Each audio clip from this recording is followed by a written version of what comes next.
It is my distinct pleasure to present our final chat of the season for concerts May 6th and 7th in Annapolis at Maryland Hall for the Creative Arts and May 8th at Strathmore.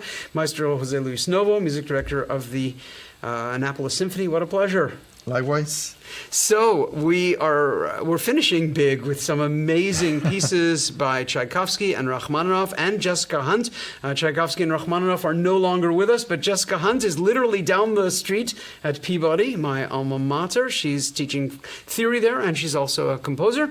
And she has commissioned you, or I should say you have commissioned her to write a new work. Yeah, this is actually a co-commission between the Annapolis Symphony to celebrate the 60th anniversary and also the Gabriela Elena Frank Creative Academy of Music. And that's where Jessica attended to further her compositional studies with Gabriela.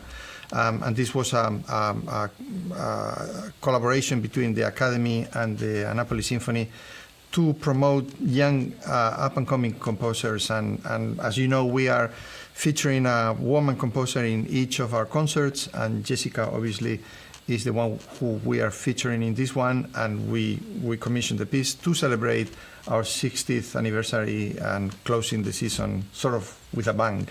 So I've commissioned instruments, but I can imagine commissioning a piece is sort of similar. You never know what you're going to get. You have to trust the person because you know their work, and then this thing comes to you which you've never seen before. And it's always a surprise because you don't know what you're going to get. As you say, it's sort of like a present. And it's very exciting for me as a conductor when I get the score and I open the pages and I see, oh. You go through the pages because obviously it takes time to assimilate and to really hear what's in the page. But actually, what Jessica has produced, I think, is going to be a really exciting piece. It's a 7 to 8 minute long piece, and it is kind of it's a compositional essay on falling in love with orchestral music and the excitement that it produces in you as a newcomer to music. So I think that is perfect for the occasion, and I can tell already looking at the score that Jessica is a very capable orchestrator, and she's getting lots of beautiful colors, and she's getting advantage of the many talents of our orchestra. So I think it's going to be a pretty big success. It sounds almost like a Valentine to what we do. Yeah, because it is really, I think that what Jessica did here was taking very seriously that we are celebrating a big anniversary for the orchestra and putting the orchestra as the main piece to feature. And I think that's, I think she's put her talent to serve our expectations in a way that I think it's beautifully synchronized. Nice. Title of the piece? Title of the piece is RRR, Resonance Rush Ride. Excellent. It sounds really nice. In contrast, Tchaikovsky is a composer who you've probably known this piece. I can't even imagine when not knowing this piece. It's been a part of our lives for so long. You have Olga Kern, great Ukrainian pianist, as soloist. Mm-hmm. And I'd love to talk a bit about Tchaikovsky's life, and then we'll talk about the music. So this is Tchaikovsky en famille, because his family was very crucial to him. In particular, his mother, who was his first musical influence and then died very young, sadly. And I think that affected him for the rest of his life. I think that motherly figures in composers are always more important than what we give them credit for. And I think Tchaikovsky felt that void through the rest of his life and was always in search of, in some ways, replacing that motherly figure that he had lost so soon. And Tchaikovsky is over here on the left. You can see his mother and father, and you can see that there were 5 children. He was particularly close to his sister also, which is very interesting. And his brother Modeste was one of his sort of greatest critics, but also greatest supporters, and eventually became very close to his nephew at the end of his life. So family was hugely important. Here are his parents. His father was a mining engineer, and this resulted resulted in Tchaikovsky. I mean, you don't do mining, in downtown St. Petersburg. You have to go out into the middle of nowhere, essentially. And in Russia, there's an enormous amount of that. Needless to say, it goes on and on and on. And so he was brought up in Votkinsk, in this particular house, which is now, of course, the Tchaikovsky House Museum, as Tchaikovsky is Russia's greatest composer, I think it's safe to say. And when he's a young man, he goes off to study at the School of Jurisprudence. Like so many composers, like Stravinsky, like Handel, his parents wanted him to become some sort of lawyer. Yeah, I think that this is always what happens with composers to be, that they're navigating the difficulties between family traditions or family expectations and their own vocation, and you never know what's going to happen. And many of them kind of experience different trajectories until they finally land. Interesting. Well, he landed in this place in St. Petersburg on the beautiful Neva, and he went to the school for X amount of years, and like so many people, he graduated and then realized this wasn't what he wanted to do whatsoever. This is a nice picture of Tchaikovsky as a relatively young man. Our piano concerto is from about 35 or so. I think is about how old he is. This, I'd love your reaction to this picture, because this is Tchaikovsky at age 53, painted by Ilya Ryabin. Well, he looks much older than 53 to me, and I think that you can tell that the emotional struggles that he went through played a toll on his physique. I think so. And also, I think a very, well, maybe a little bit too much vodka and a little bit too much smoking couldn't have helped. As pictures are sort of living proof, as you can see, Ryabin was very faithful to Tchaikovsky's actual visage. He looks more like 73, what we would call it today. Yeah, very, and I think there's justifiable to say that Tchaikovsky was kind of a tortured soul. We'll come back to the younger, happier Tchaikovsky. This is a very important person in Tchaikovsky's life, because this is Anton Rubinstein. So when Tchaikovsky graduates, he becomes a musical dilettante. He has a pretty good understanding of piano playing. He's not a virtuoso, but he's pretty talented. And this man in 1862 does something amazing. He opens up the St. Petersburg Conservatory. And this is a huge thing. And so the St. Petersburg Conservatory is open, and Tchaikovsky can really learn his craft. What do you think he learned there? Well, I think that obviously Tchaikovsky was very intuitive. You can tell that in his music, that oftentimes, I mean, even the piano concerto, when you try to analyze the piece, you think like the opening has nothing to do with the rest of the piece, and actually it has more to do with the piece than what you think. It's just very intuitive. But obviously, Tchaikovsky learned the classical training, the rules of composing, which eventually he would take or not take. But he had the classical formation that any composer needs in order to put their musical thoughts, no matter how intuitive, into some kind of cohesive form. And I think that's what the St. Petersburg Conservatory did for Tchaikovsky. And I think everything else he would have learned from everything around him. Yeah. I mean, there was no lack of Russia around him. Yeah. He was there. It was all happening. All the dilettante composers, Mussorgsky, Rimsky-Korsakov, in particular, Balakirev, who we'll see in a second. And this is a very powerful thing. When he graduates, he goes to Moscow and studies with this man on the left, or actually he works at the Moscow Conservatory. Interestingly enough, Jessica Hunt is teaching theory, Tchaikovsky was teaching theory. Jessica Hunt is a composer, Tchaikovsky was a composer. And at the same time in their lives, they were both young people getting jobs, already with great talent and experience, but getting their work, putting in their miles, as it were.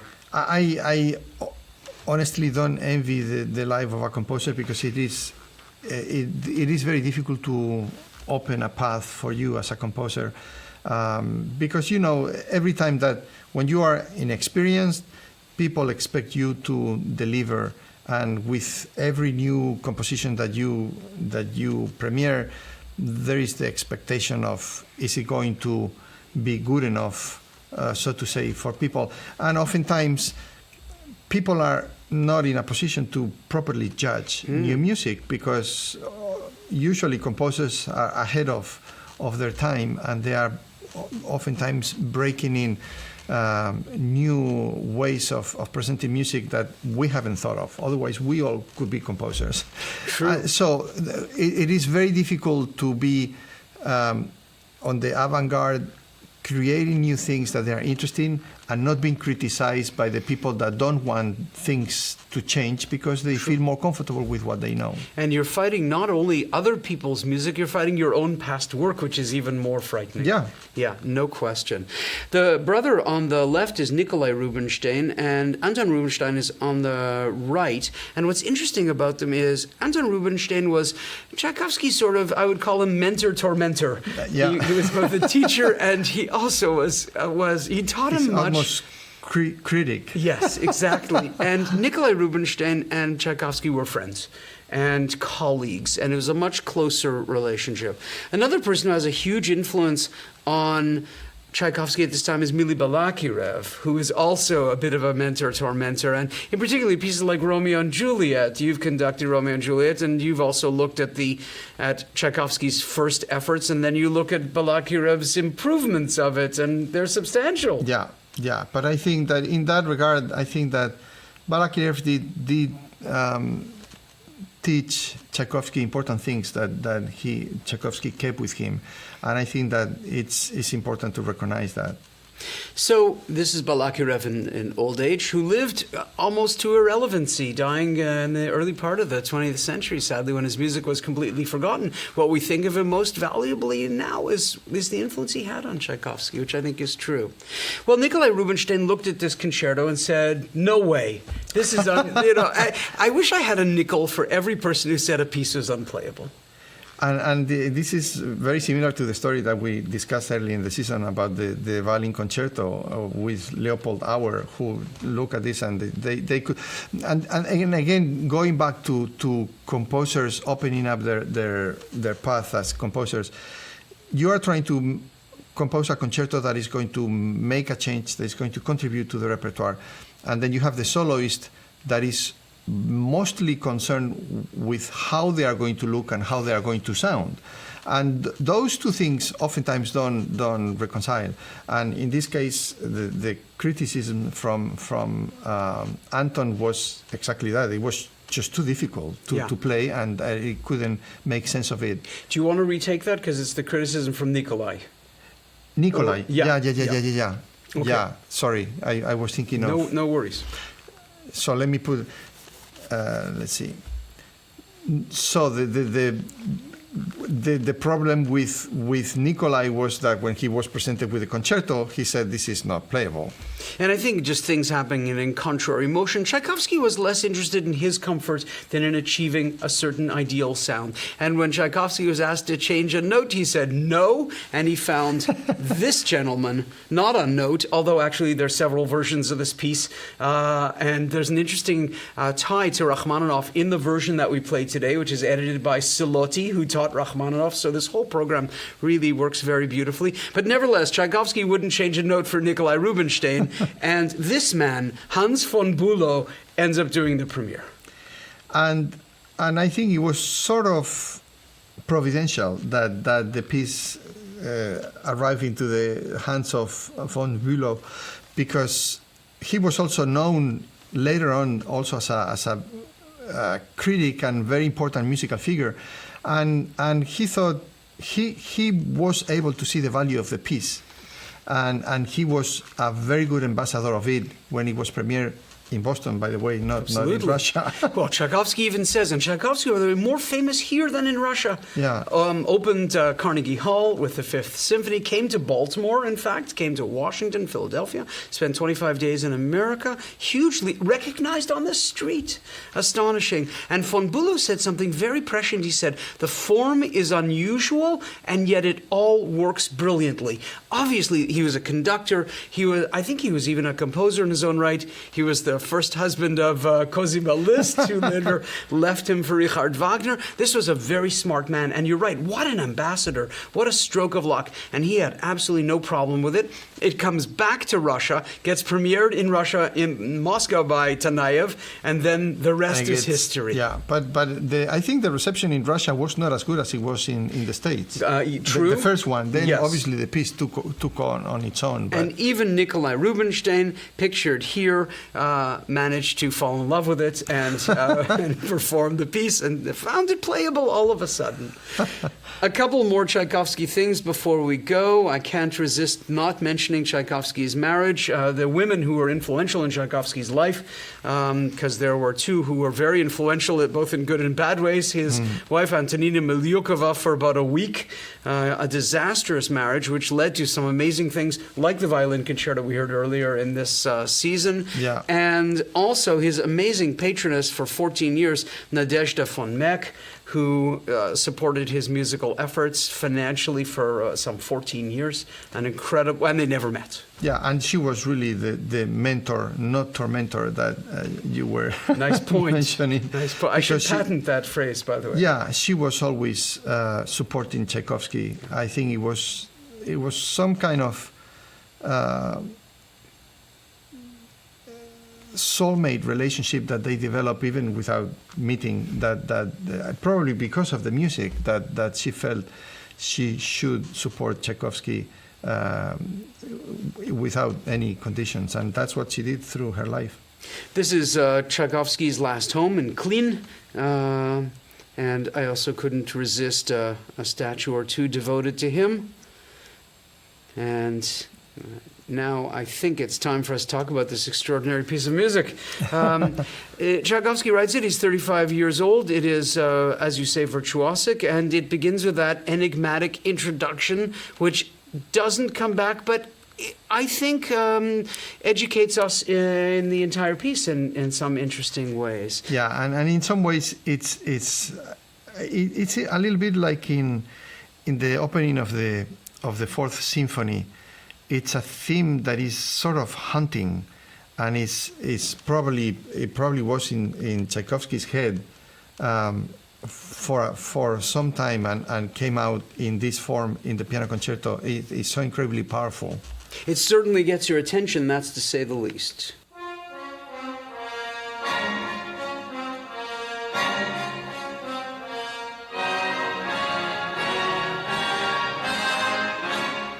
What an amazing collection of horns that is. And of course, I mean, when the piano has these amazing sort of chords in groups of three, with that as the background. Incredible harmonies, because Yes. not to mention that the concerto is in B flat minor, which is not a key that That's an insane key. any composer would choose to display the best capabilities of an instrument, because just the logistical nightmare of all the accidentals and the flats that you are dealing with makes it already harder. Yeah.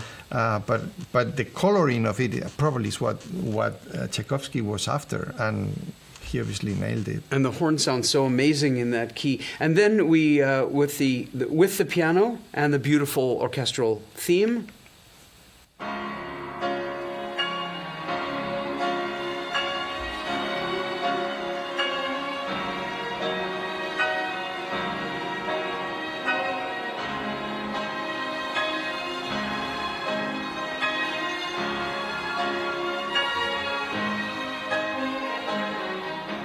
Don't you envy anyone who could hear this for the first time? Of course, and I bet you, like me, remembers the first time you heard this piece and you thought, this is unbelievable, and then we get used to it. But I remember very well. I was probably 6 or 7 years old, and I heard this opening and the piano and the melody and the strings and I was overwhelmed with emotion, because it's exactly that. And the fact that we're talking about Tchaikovsky's training and what the expectations of a concerto, or usually the long introductions of the orchestra. Here we have sort of an introduction of the orchestra, but the piano is also playing along, accompanying in a way that is not soloistic, but is very ingenious because it's completely interacting completely. So that already per se is original. Yeah, you have your cake and you eat it too. And so this begs the question, if this isn't what the movement is based on, and there are at least 3 other themes in this 20-minute movement, we have time for at least one of them.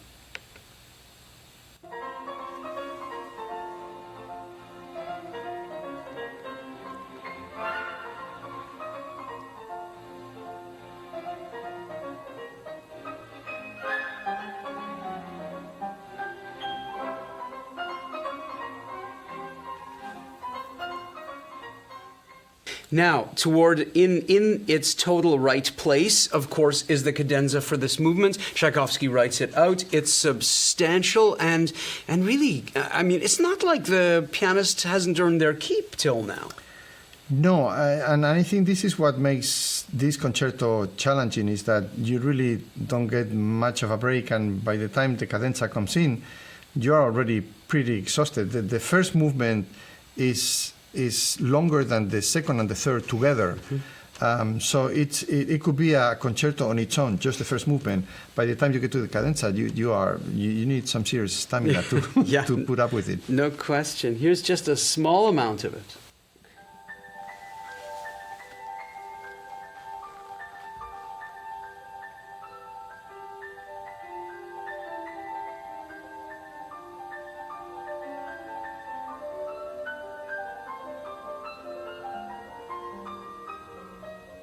And I picked this to show the level of delicacy and beauty. This isn't all about, blood and thunder and excitement. There's such, in this 20 minutes, as you say, almost a complete concerto, there's an incredible variety of moods. Yeah, I think that Tchaikovsky knew how to alternate between the powerful moments and the intimate ones. And this sounds almost...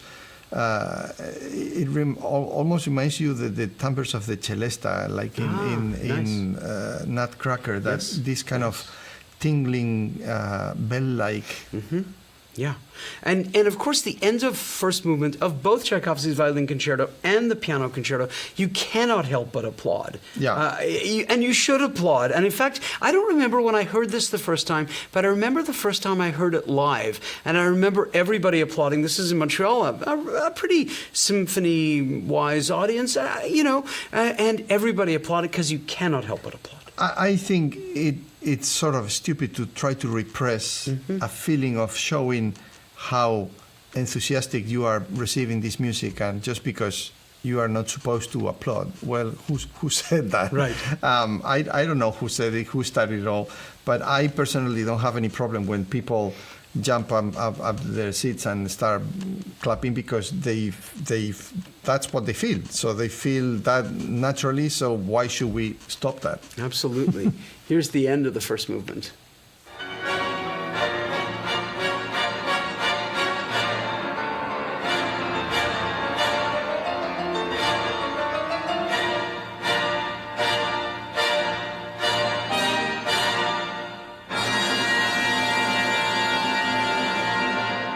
That just deserves applause. It just does. Yeah, and you, because everyone is treated equally, you have the brass section of the orchestra, which is the most powerful, dialoguing, conversing with the piano, with all those octaves and chords so it puts both the orchestra and the pianist into this powerful dialogue that it bursts into a really strong emotion, and that's when people can help themselves by clapping. We move on to the second movement. Hold on. There we go. Our second movement begins with just the most, to say the most beautiful melody ever, that would be so many melodies by Tchaikovsky. This was his gift. Yeah. Tchaikovsky had such an invention for melody, and in ways that when you hear them, they sound simple, but they're not necessarily simple. They are always sophisticated, and they might have a simplicity about them that is very touching. but he obviously had the gift, and sometimes as performers we complain that sometimes he would repeat a melody too many times, but the melodies are so good that you can't really resist to And you play have them. a good flute player. This is a good thing. Yeah. You have an excellent first flute, and this is a great melody for flute.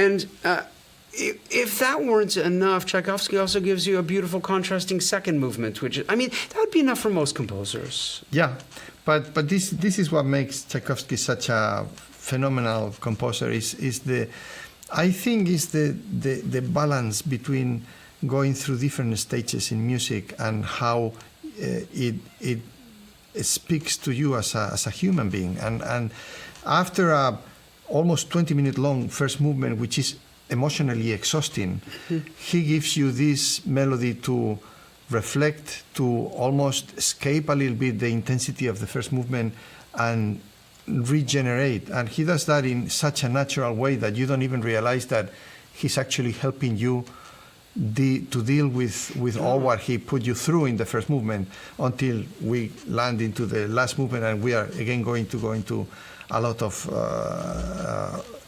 we are wielding motions. So this comes naturally to him. Here's a bit of the second theme, the contrasting theme in the second movement, which is also just, you know, another winner, yet just one of so many. This reminds me of ballet and snow and all sorts of things like this. And a touch of cabaret. Yes, yes.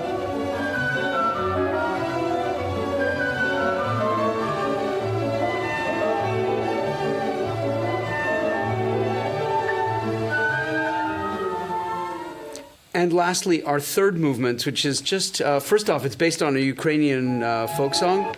Tchaikovsky had access to an estate through his sister and his brother-in-law in Ukraine, and was very much inspired, like in his Little Russian Symphony, although it's not so nice to say call Ukraine Little Russia anymore, but that's just what the symphony is called. But it uses tons of Ukrainian folk songs, and this last movement uses a Ukrainian folk song. And this is the sad story about what's going on with the invasion of Ukraine by Russia, is that Ukraine and Russia have always had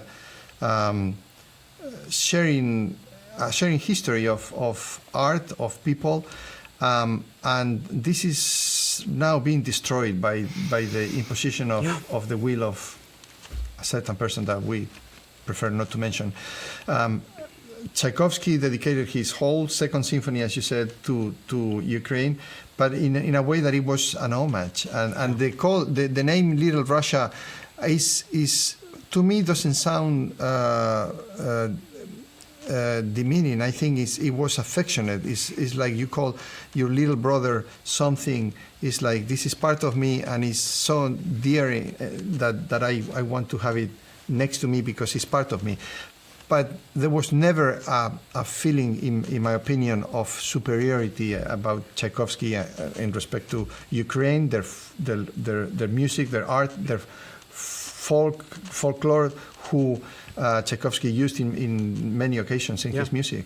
So this is a complete, this is almost like a sort of a rabble-rousing ride. It's incredible excitement for the period of time. Yeah, and I think that we go back to Nikolai Rubinstein not having been able to realize this when he was presented with the piece.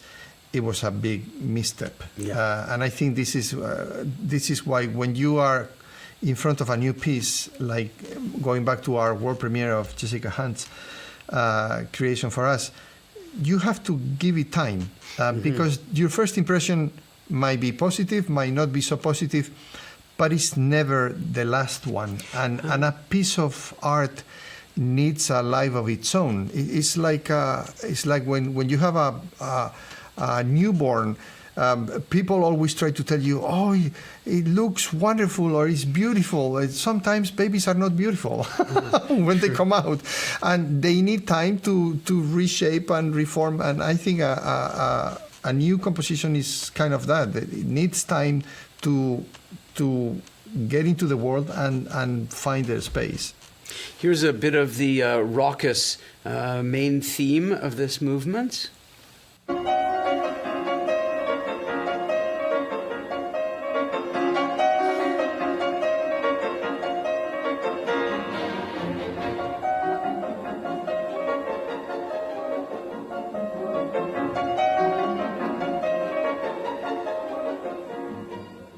Interesting enough, Tchaikovsky doesn't end the piece with that. He ends it with the most lush melody, which I think counterbalances the opening music really nicely. Well, it serves as a reminder and gives a little bit of an arch form, because otherwise it would be really contrasting. This is much more rhapsodic, not as lyrical, but in the end he goes back to the lyrical presentation that he sort of presented at the beginning of the piece.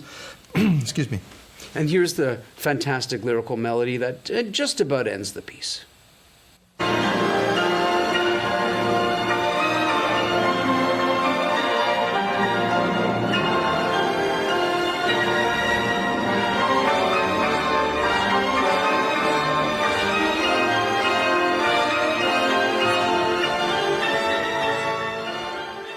Awesome. What can you say? Nothing. It's there's a reason why this piece is going to transcend us and time, and will be with us for many years. Needless to say, let's talk about Rachmaninoff. Rachmaninoff, first off, he photographed so beautifully. He was, photographed by some of the great photographers of the 20th century. He was also, 6'3" something, or 6'6", something like that. He was very, very tall, had enormous hands. and there seems to have been a rule against smiling. Stravinsky called him 6 feet of gloom. And I don't know whether that's true or not. Here he is as a young boy, looking very serious. He was not a particularly great student initially. It took a while for him to, though he showed talent, it took a while for him to settle down and get devoted. And this man on the left, Rachmaninoff on the right, Silotti, who is the final editor of Tchaikovsky's piano concertos, the version probably, I assume, you're playing, that everybody plays. And he also edited a lot of Rachmaninoff's music as well. So there is the connection there as well in this program. It's pretty amazing. This is one of estates that Rachmaninoff stayed in and worked in. As you can see, by now Russian estates are looking a little bit more humble, a little bit, but he loved this place because he could sit and work there. I think it was in Ukraine, but I'm not totally sure.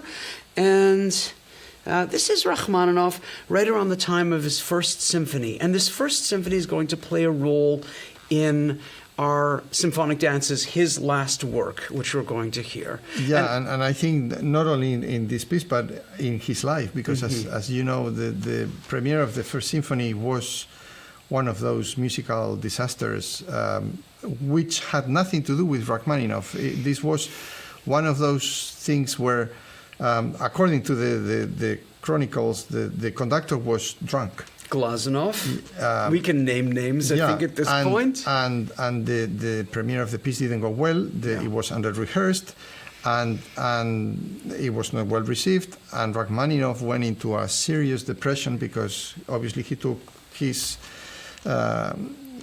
work very seriously, and it took him pretty much his whole life to recover from that experience. And I think that the fact that he quotes one of the themes from his first symphony at the end of the first movement is sort of, it covers two aspects. One is coming back to terms with what the beginning of his career was, when the Symphonic Dances is his last symphonic piece, but also looking back and recognizing this was a moment that gave me so much grief.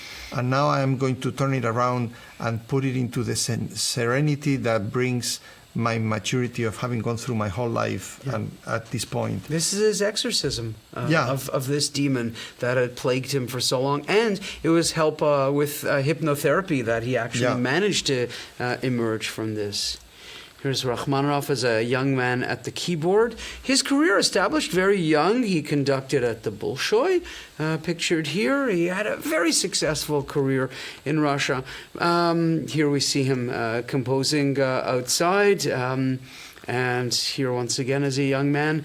And actually here, he's pictured next to a California redwood. So Rachmaninoff came to the conclusion that the revolution was not for him. He was of the nobility, lesser nobility, but still nobility.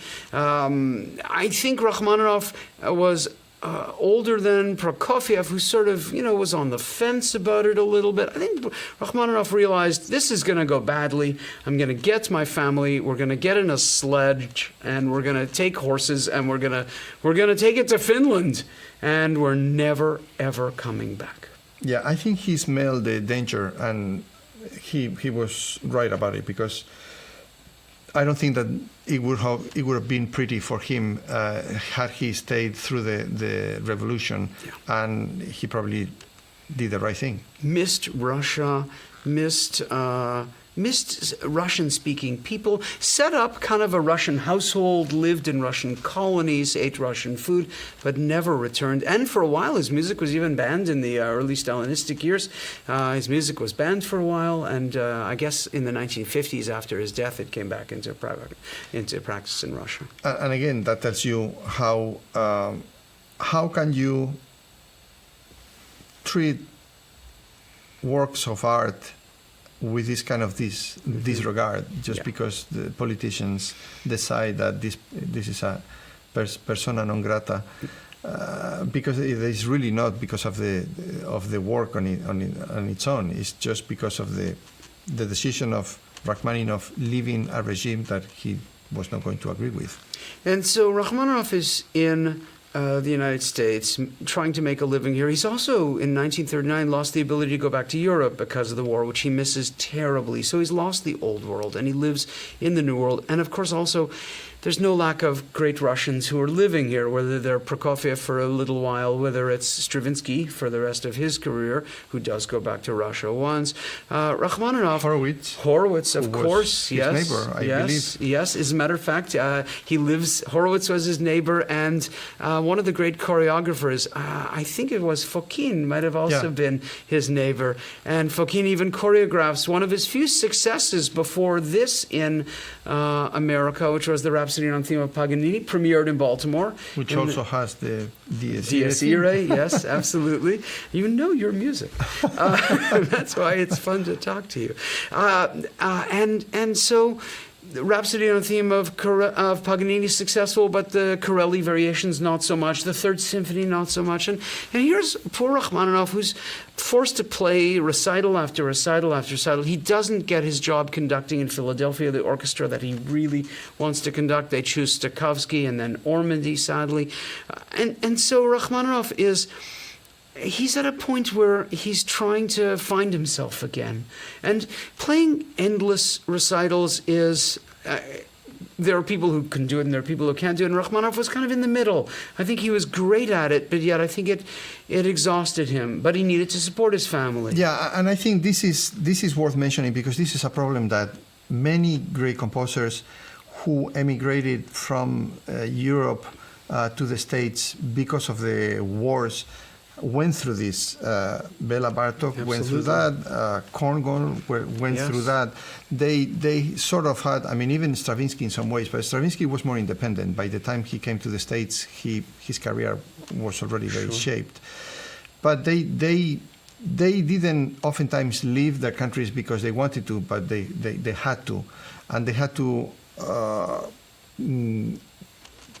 adapt to a complete new country, which was still, the States at that point was making itself. So it was in constant evolution.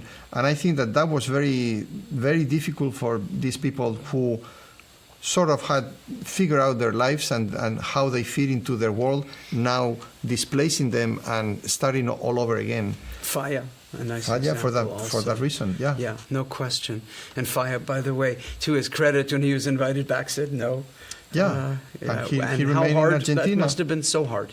It was, I'm yeah. sure, because you can tell from his music that he cared deeply about people and he cared deeply about doing the right thing, and he was very religious. So I'm sure that there was a part of his devotion that was in disagreement with what was happening in Spain, because it was not probably what he thought God thought it was right.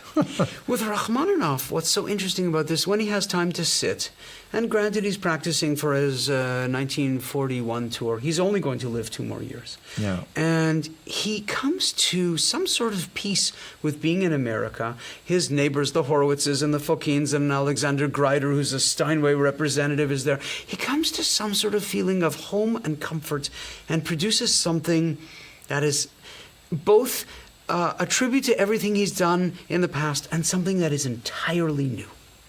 And again, this is why I like making the correlation to Bela Bartok, because it's exactly the same story as Bartok's Concerto for Orchestra. Yeah. Bartok was very sick, and this was a commission from Tchaikovsky, and came out with his best orchestral work. And Rachmaninoff, we could, I think, certainly say that the symphonic dances are his best orchestral work, and it's the same scenario. Although Rachmaninoff was not sick as Bartok was, but he was homesick. Yeah, exactly.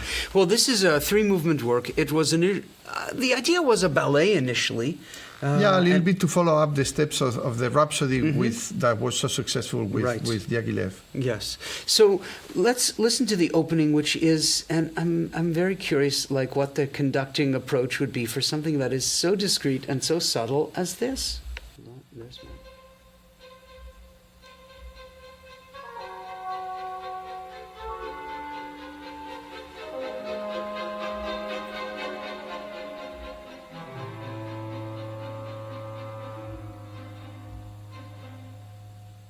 What do you do with this, Maestro? This has been referred to the heartbeat and the beginning of life. And to me, I find this to be a little bit like, in that regard, it's like the beginning moment of a creation where the cells start playing with each other and they finally unified and there is some new thing that comes out. But it is very delicate and it's very difficult to present in a way that it has to be spontaneous. If it's too planned, you kill it, and if it's too straightforward, you kill it as well, because it doesn't have the spontaneity that it has to have. And in some ways, it's a lot. In many ways, like it's the closest to Beethoven that Rachmaninoff gets, because he's using a cell, not a melody, which Rachmaninoff is so good at, but it's a motif that is very small, and playing with it, and it's going to become actually so important through the whole movement. So that's what goes in my head when I conduct this piece. I don't know if it helps or not, but... Well, you just did the Rite of Spring, and this is another birth. As you say, Beethoven's Ninth is a birth. I think this is another one, and a great one. It develops...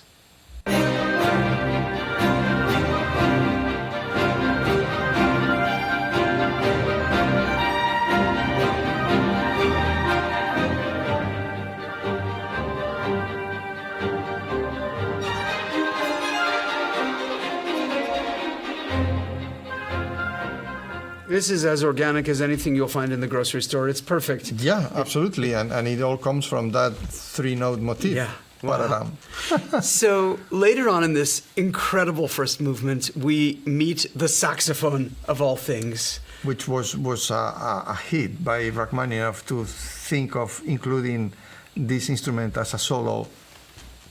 Do you think a tribute to America? I know that he asked one of the arrangers, Robert Russell Bennett, from NBC. He asked him about ideas for the saxophone. I don't really know, but I suspect that he wanted to incorporate something coming from the world of jazz and the world of America that he was being a part of, and obviously he was not experienced at all in the writing, so he had to ask someone that was much more experienced than him, and he obviously gave him the right advice, because the timbre and the register of the saxophone is absolutely great, because it fits perfectly into the mood of the piece. And a beautiful Rachmaninoff melody, needless to say.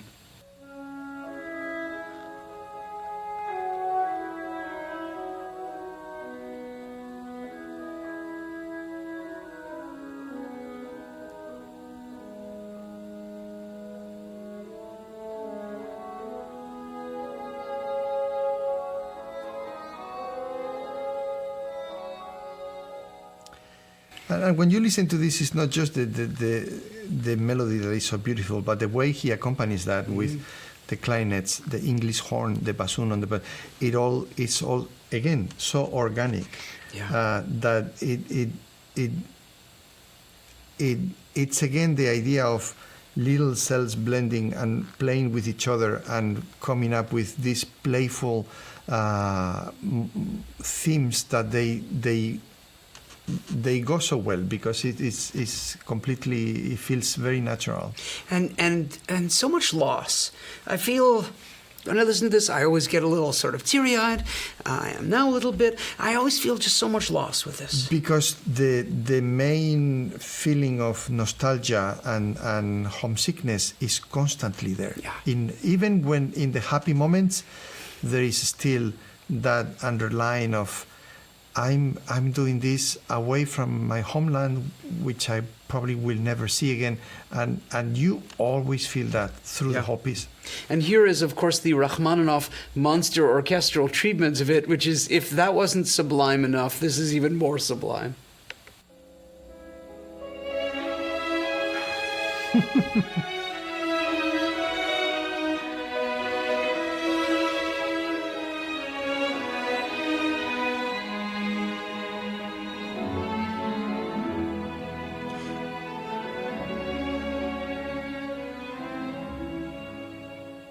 And the beautiful role of the orchestral piano in this, so elegant and smart. Yeah, and it gives you the sense of this is like an orchestral lead. You have the orchestra singing, you have the strings with the melody, the piano and the harp accompanying a big voice. And it gives all the lyricism that this melody has naturally in its qualities.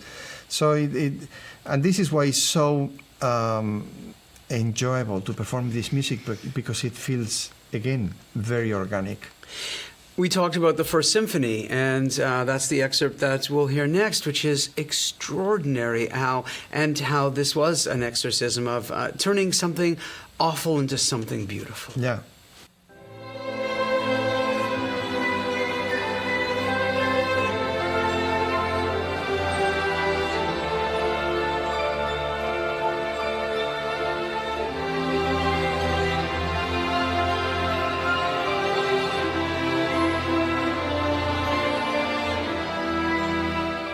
And we should point out that no one had heard this music, no one but Rachmaninoff or the people who were there would have known. Because the symphony was not premiered yet at in the States. It was premiered once in Russia, and it went down, and it was not published. Only played again after Rachmaninoff's death, so this was his private confession. Yeah. And only the people there could possibly have known. So we move on to the second movement of this extraordinary piece, which is almost like Halloween-esque. Is it a scherzo? What is it from your perspective?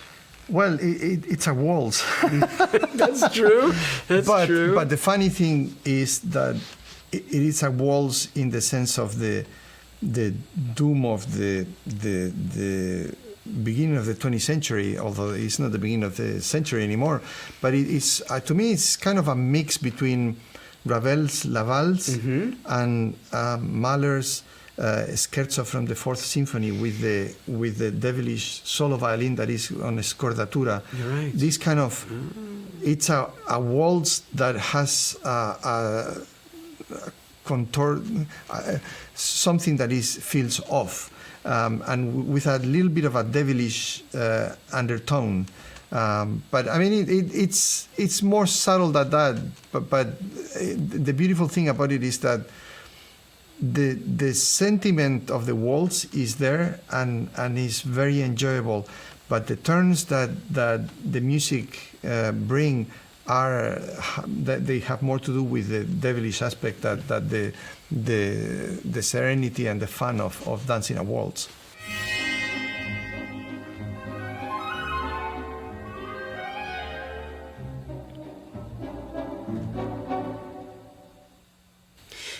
This is not Johann Strauss, I think, safe No. to say. But I do think maybe there's a little bit of Camille Saint-Saëns. Maybe this is a bit of Danse Macabre also. Yeah. And Rachmaninoff even gives us... And there is this element of humor and clownish, and so there are lots of different things mixed in. no question.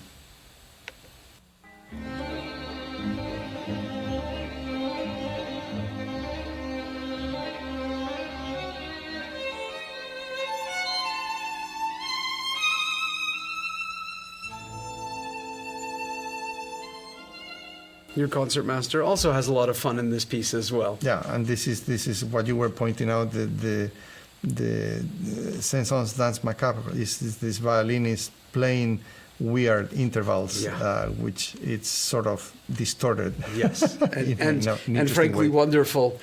For our last movement, we also do interesting things. It begins arrestingly, needless to say, and certainly gets your attention.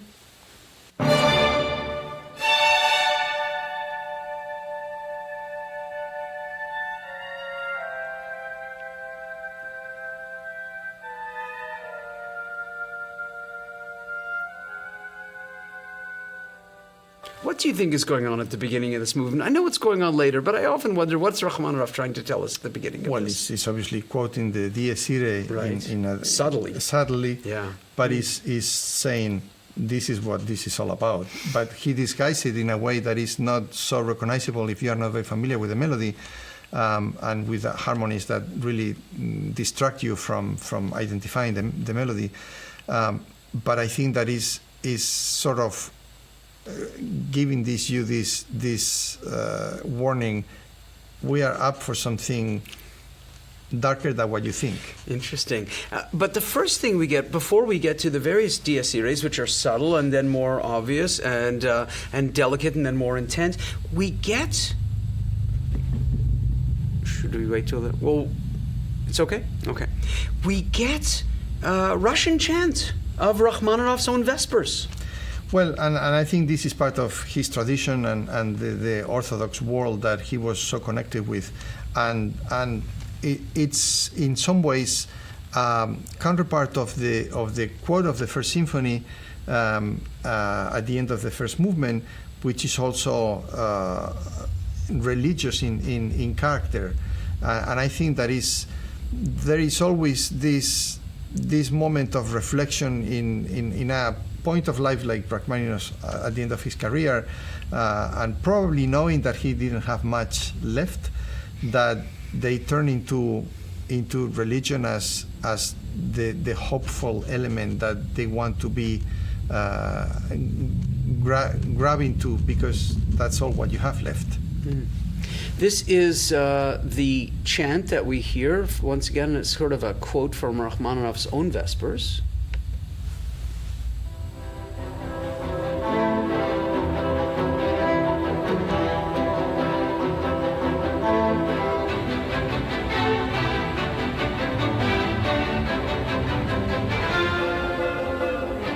And lastly, the Dies Irae in its full glory. What was Rachmaninoff's obsession with this? He was always obsessed with death. I don't know where that comes from. I think it has to do with your own character, and he was always fascinated about what the afterworld would be, and therefore the using the Dies Irae melody has to do with his fascination about the subject, that's.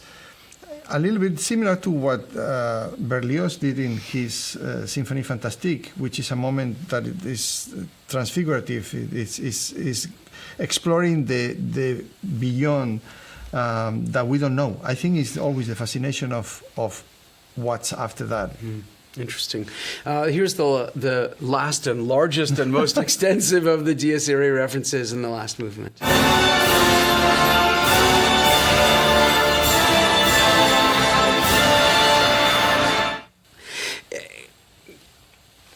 To sum up this piece, which I think is, well, frankly, extraordinary, and I mean, it sums up Rachmaninoff's whole life, and I think I'm just going to go here. There we go. To sum up Rachmaninoff's, this piece sums up Rachmaninoff's whole life. Yeah, because it's I think, a reflection on his own trajectory as a composer. The beginnings, that hesitation that we were talking about with the little cells, and then the reaffirmation of the motif, and then the beautiful lyrical melodic content that the saxophone brings, and then the strings, and then the contortionism of the second movement, and then the last movement, the third movement, with the Dies Irae, which is the Day of Doom, the premonition of his death a couple of years later, and the aftermath of what's going to be there. It's like, this is who I am. It's almost a musical testament.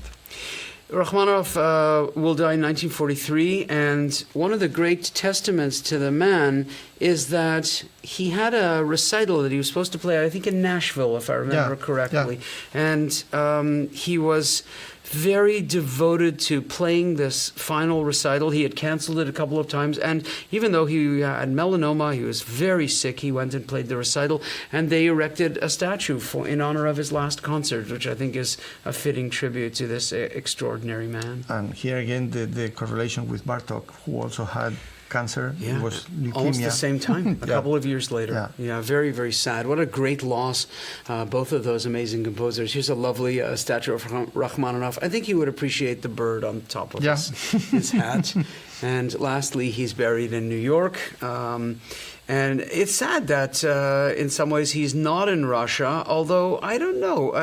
I think he ended up where he was supposed to end up. I don't think Russia would necessarily be the spot. I think we could be debating that forever.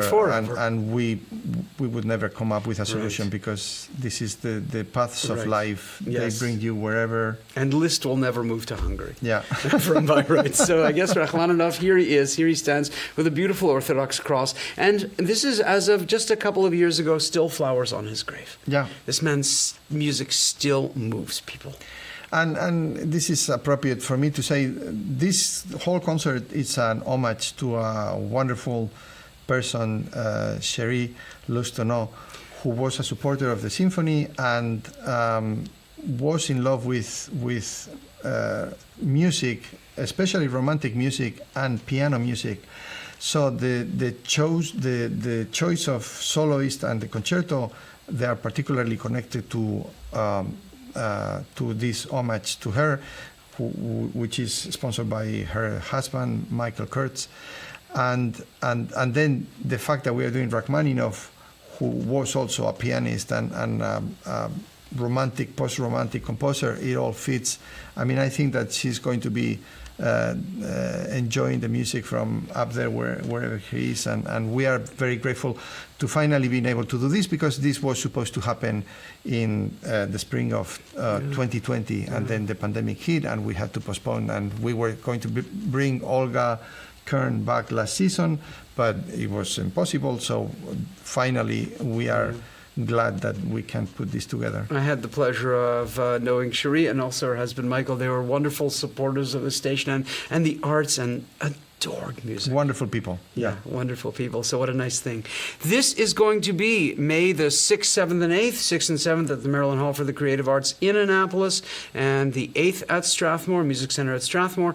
More information at AnnapolisSymphony.org. Maestro Nova, what a wonderful season, and thank you for giving me this opportunity to talk about music with you for these wonderful programs. Always fun.